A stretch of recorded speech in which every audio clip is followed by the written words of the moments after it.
sejahtera bagi kita semua.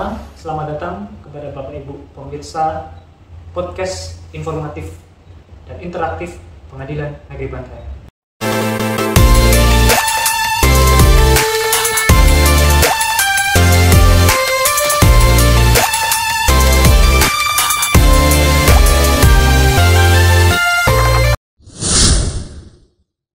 Pada podcast hari ini kita akan mengangkat tema mengenai aplikasi e-Berpadu yang tentu saja akan dipandu oleh saya, Andriana Tagiantama, analis perkara peradilan Pengadilan Negeri Bantaeng, dan juga ada rekan kita yang sudah hadir 2 orang yang akan sama-sama berdiskusi dengan kita.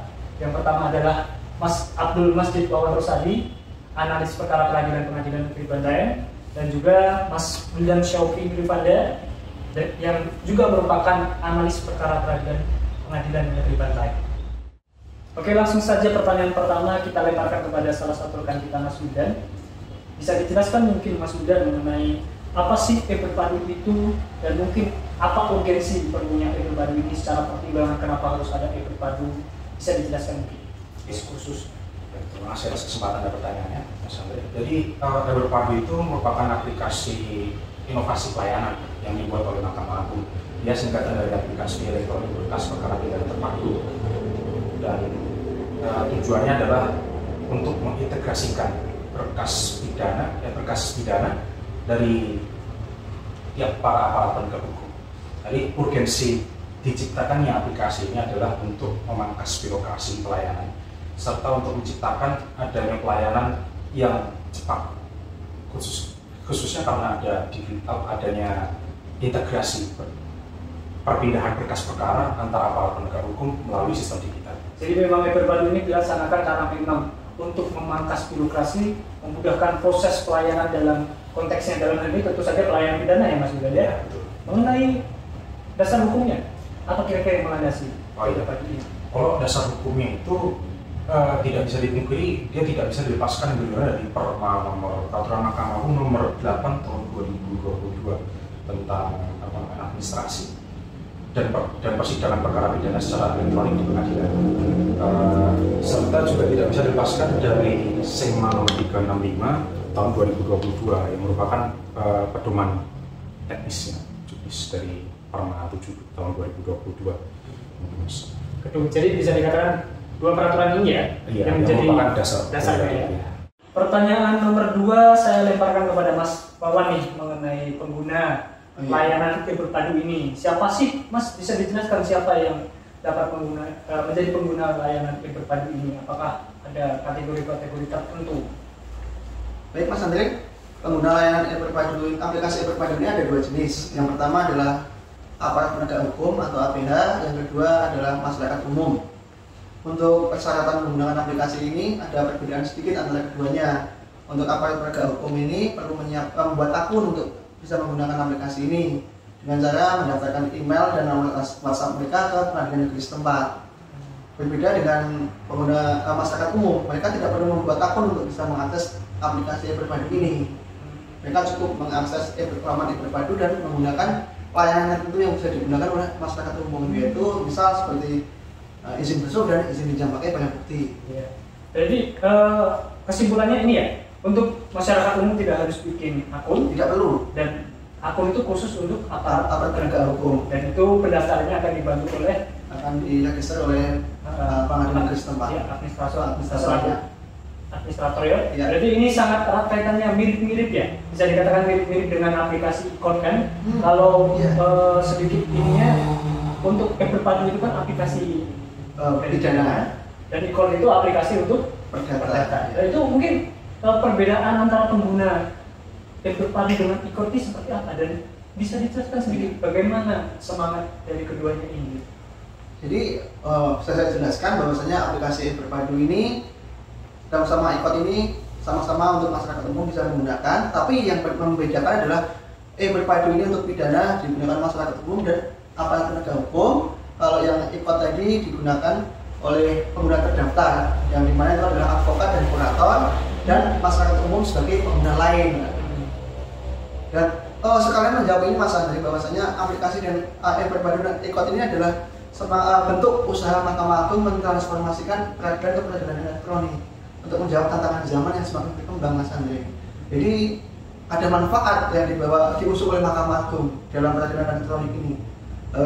Kalau ikut peradilan bisa dilakukan secara elektronik yang dinamakan e-litigasi. Jadi masyarakat dari mendaftar sampai bersidang bisa dari rumah dengan menggunakan kecanggihan teknologi yang sekarang ini.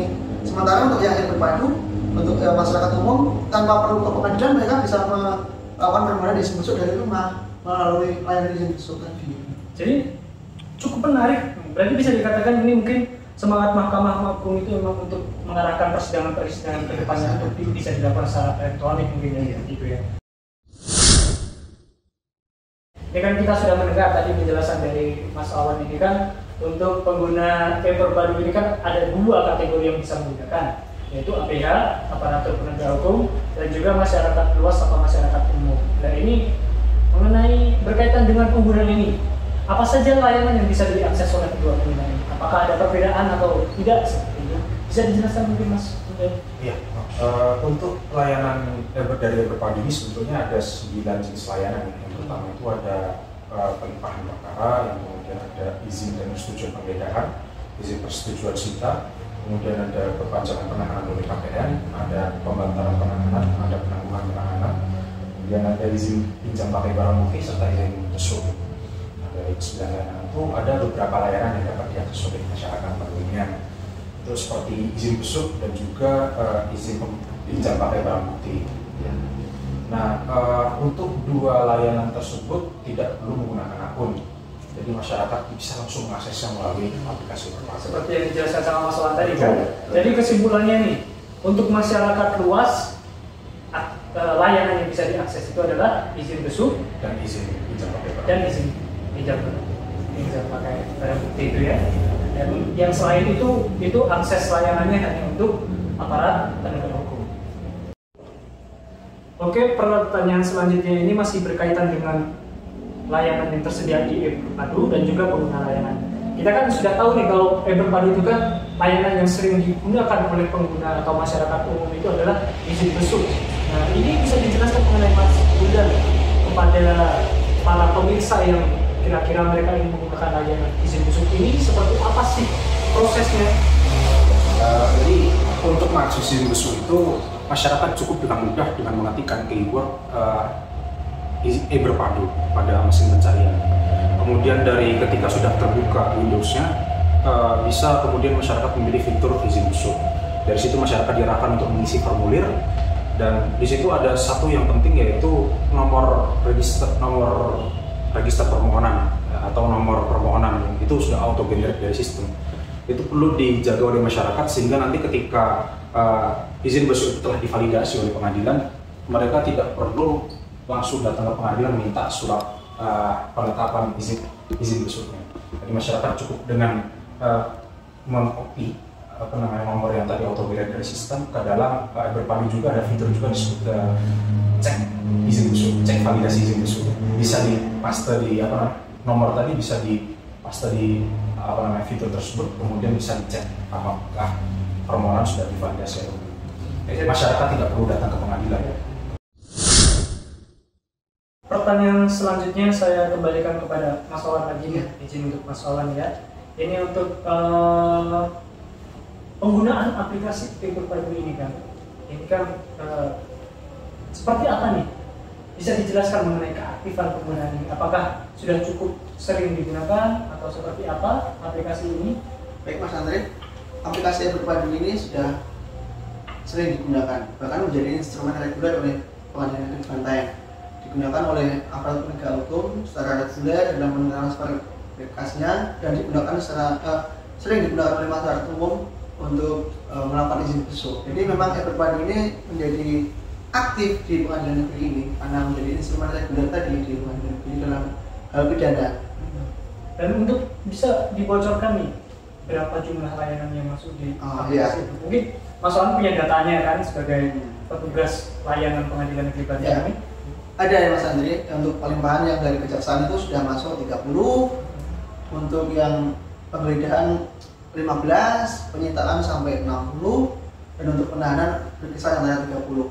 Dan itu khusus untuk tahun ini saja ya? Khusus sampai bulan Maret April ini. Berarti jadi dari Januari sampai April. April. Untuk yang izin besok sudah mungkin sekitar belasan masa ya dari masyarakat ya. Bisa digarisbawahi bahwasanya ini sudah dalam kategori cukup aktif dan reguler digunakan di pengadilan negeri Banten. Ya, tapi tidak dipungkirkan kalau semisal aplikasi Padu ini kan pasti masyarakat umum masih memiliki kendala mungkin dari petugasnya sendiri. Nah, itu seperti apa kira-kira kendala dari penggunaan aplikasi Padu ini? Mungkin Mas mungkin ini Mas ya.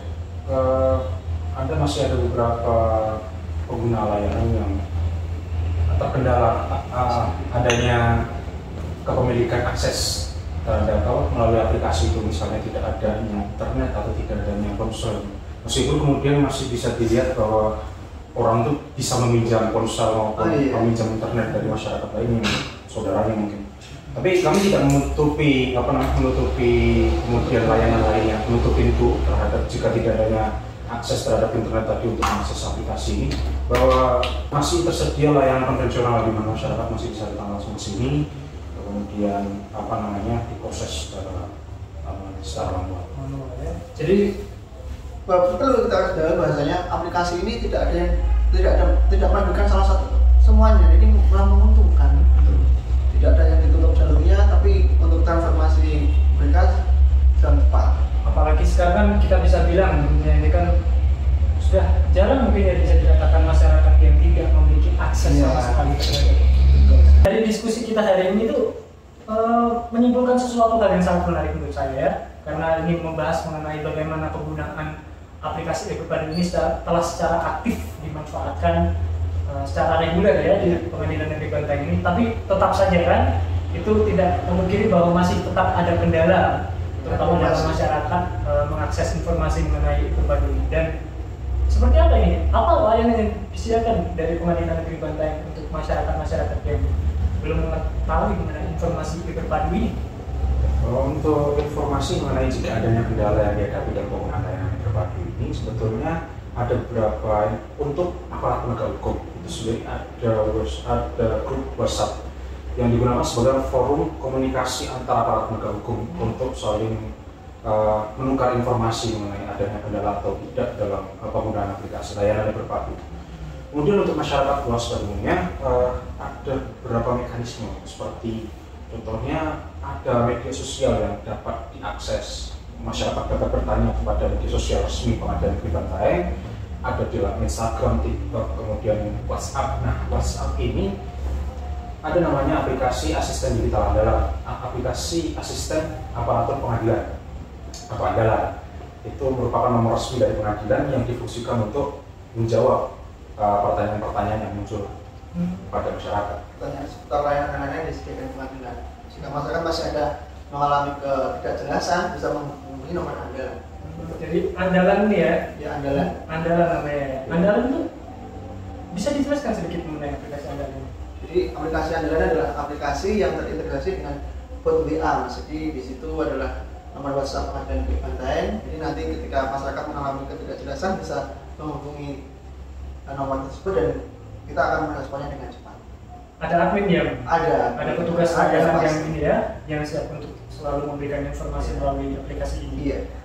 Jadi itu pemirsa sekalian podcast yang saya hormati, dari informasi kita ini memang aplikasi Padu ini sudah siap untuk digunakan oleh masyarakat luas bagi pengguna layanan Pengadilan Negeri Banten tentunya. Dan apabila masyarakat memang ingin menanyakan informasi seputar penggunaan layanan-layanan yang tersedia di Pengadilan Negeri Banten, dan tentunya salah satunya aplikasi Padu ini, masyarakat bisa mengakses nomor andalan kami.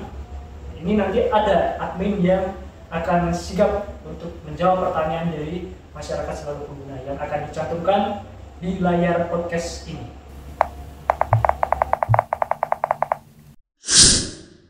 Baik pemirsa podcast Pengadilan Negeri Banten, dengan berakhirnya diskusi kita pada hari ini, maka menjadi penutup acara podcast hari ini.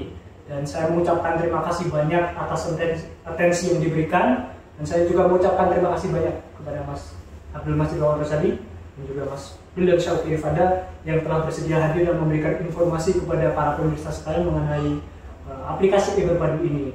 Dan mungkin bagi pemirsa yang memiliki komentar terkait konten hari ini dan juga mungkin ada saran mengenai konten-konten yang ingin diangkat selanjutnya, silahkan tinggalkan komentar.